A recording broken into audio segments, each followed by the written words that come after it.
La CEDEAO examine à la loupe la situation au Burkina Faso et en Guinée-Bissau. Le président de la République, Alassane Ouattara, a participé aux travaux à Accra, au Ghana. L'actualité en Côte d'Ivoire, c'est la 6e édition de la Journée nationale de promotion de la santé bucco-dentaire. Au programme des consultations gratuites aux populations sur toute l'étendue du territoire national. Enfin, toujours la grogne au Burundi contre un 3e mandat du président Pierre Nkurunziza. Des manifestations ont eu lieu aujourd'hui à Bujumbura, la capitale. Voilà donc pour les titres. Bonsoir à tous. La communauté économique des États de l'Afrique de l'Ouest a donc planché aujourd'hui à Accra, au Ghana, sur la situation politique et sécuritaire au Burkina Faso et en Guinée-Bissau.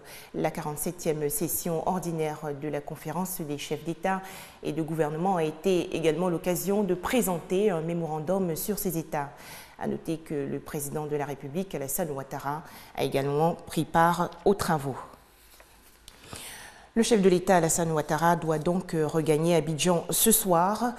Demain, mercredi 20 mai, le président de la République va entamer une visite d'État dans la région du Denguélé.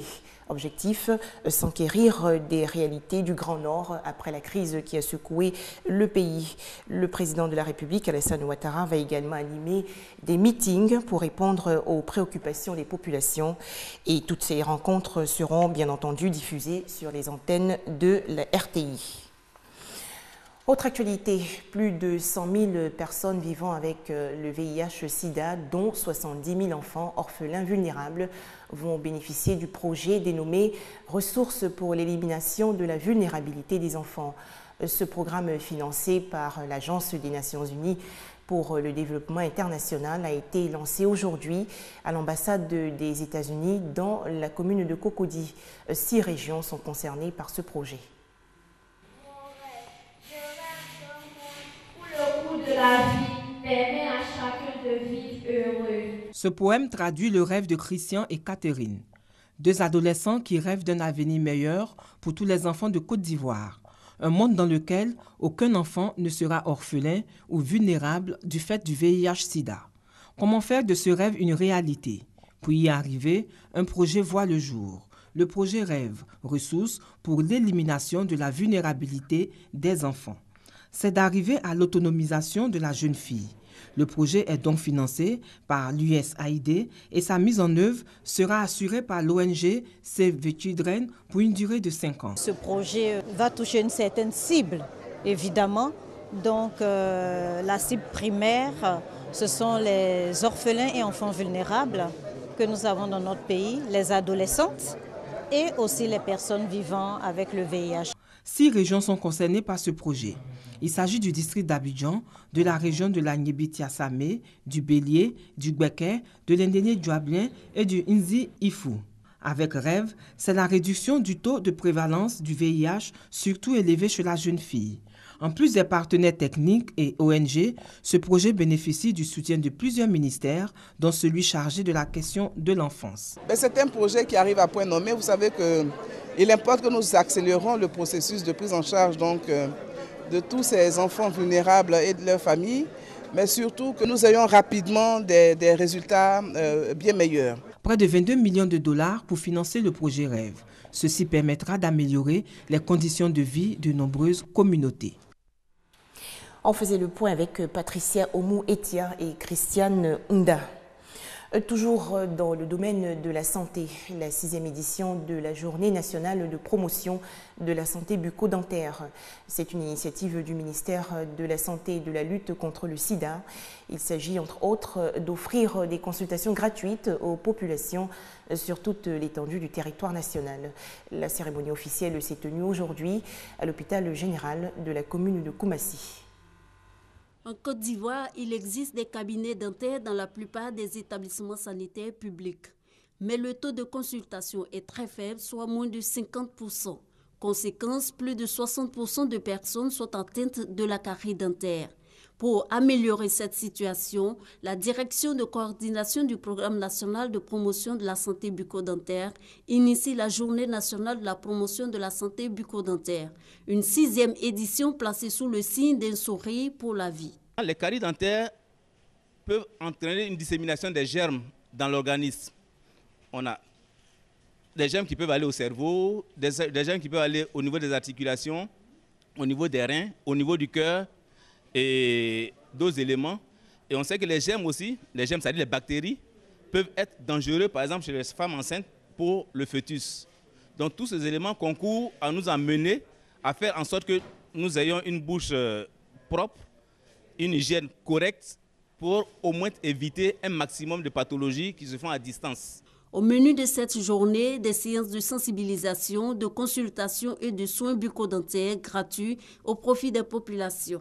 Bon, ce que j'ai appris de nouveau, quand le médecin a dit chaque 6 mois, il faut venir voir le dentiste. J'ai eu des problèmes de dents, mais quand le médecin m'a dit il faut toujours se brosser au coucher, j'ai fait ça, ça me fait au moins 1 an, je n'ai plus eu de problème de dents. Selon les spécialistes, pour avoir un beau sourire, rien ne vaut le brossage quotidien des dents et des consultations régulières chez le dentiste. Une façon de mieux prévenir la carie dentaire. Un reportage de Ami Sissoko. Un tout autre sujet à présent. Les carburants à faible teneur en soufre offrent des avantages évidents pour l'environnement. C'est ce qui ressort d'une rencontre entre experts environnementaux de la sous-région ouest-africaine, une initiative du programme des Nations Unies pour l'environnement. Les travaux se sont déroulés à Abidjan les 18 et 19 mai. On fait le point avec Franck Wadio. Un geste de pompiste et le carburant est dans le véhicule. Mais ce carburant, si nécessaire pour la conduite, émet du gaz à forte teneur de soufre, dangereux pour la santé car facteur de troubles respiratoires. Le constat est fait par la Coalition pour le climat et l'air pur auquel adhère la Côte d'Ivoire, et cela à juste titre. Le niveau de soufre en Afrique de l'Ouest est très élevé. Et on parle même d'une norme en Côte d'Ivoire qui est de 2500.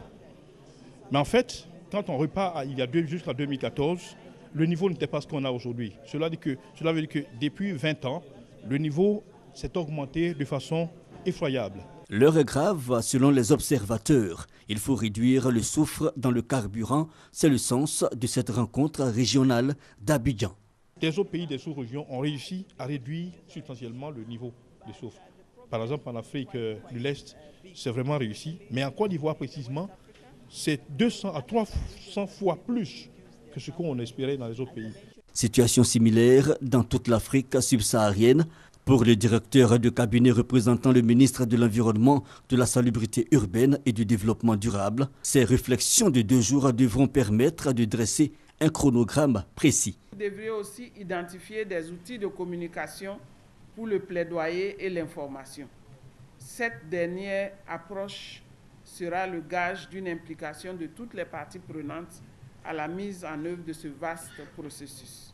Un processus pour tendre vers l'objectif final, la réduction du soufre dans le carburant d'ici à 2016, et cela passe par la dotation des sociétés de raffinage des pays de la CEDEAO de moyens appropriés.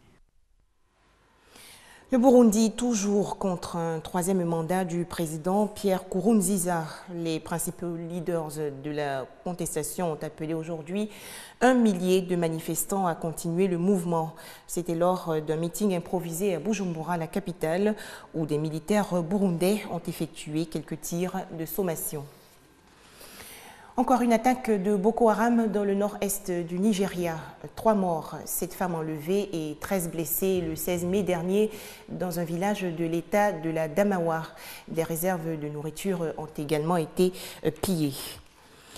Le Westgate va réouvrir à Nairobi au Kenya. Le centre commercial ravagé en septembre 2013 lors d'une attaque des islamistes Shebab ouvrira à nouveau ses portes en juillet prochain.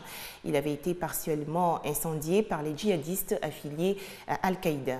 L'attaque avait fait au moins 67 morts.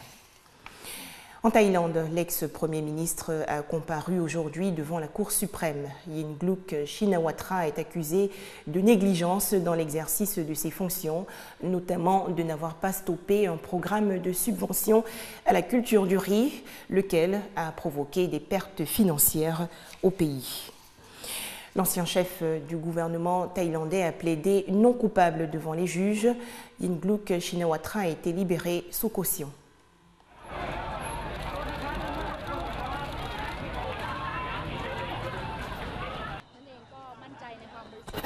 Je sais que je suis innocente et j'ai confiance dans les preuves et les témoignages qui seront présentés à la Cour. Enfin, des migrants arrêtés aux portes de l'Italie. La région de la vallée d'Aoste en a en effet refusé d'accueillir 79 d'entre eux. La localité située dans le nord-ouest de l'Italie récuse cependant toute accusation d'égoïsme.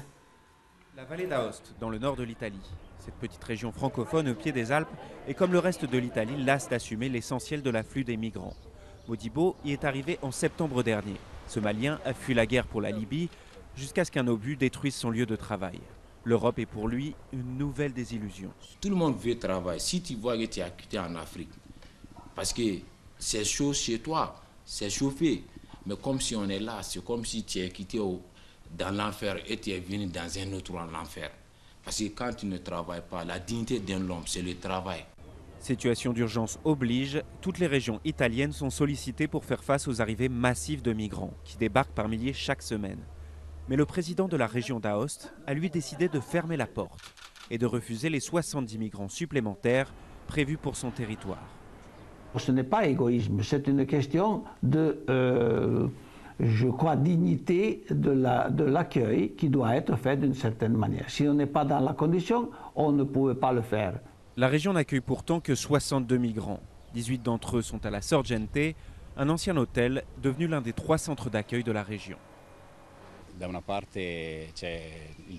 Il y a d'un côté le devoir de faire face à une situation d'urgence, mais de l'autre, il y a des limites à notre capacité à insérer correctement ces migrants. Toutes les associations ne sont pas d'accord et certains regrettent que les débats politiciens tournent surtout autour du manque de place. Pour elles, le problème est ailleurs. Il n'est pas suffisant de fournir une belle structure d'accueil et de la nourriture si ensuite il n'existe pas de projet de vie pour ces personnes afin qu'elles puissent devenir réellement une ressource pour la société. L'Italie s'est jusqu'ici montrée relativement accueillante, mais comme Aoste, d'autres régions pourraient décider de fermer leurs portes aux migrants. La Commission européenne a appelé les États membres à plus de solidarité et à instaurer des quotas d'accueil. Mais peu sont encore prêts à l'accepter. Voilà, c'est la fin de cette édition. Je vous retrouve avec plaisir demain à 19h30 sur RTI2.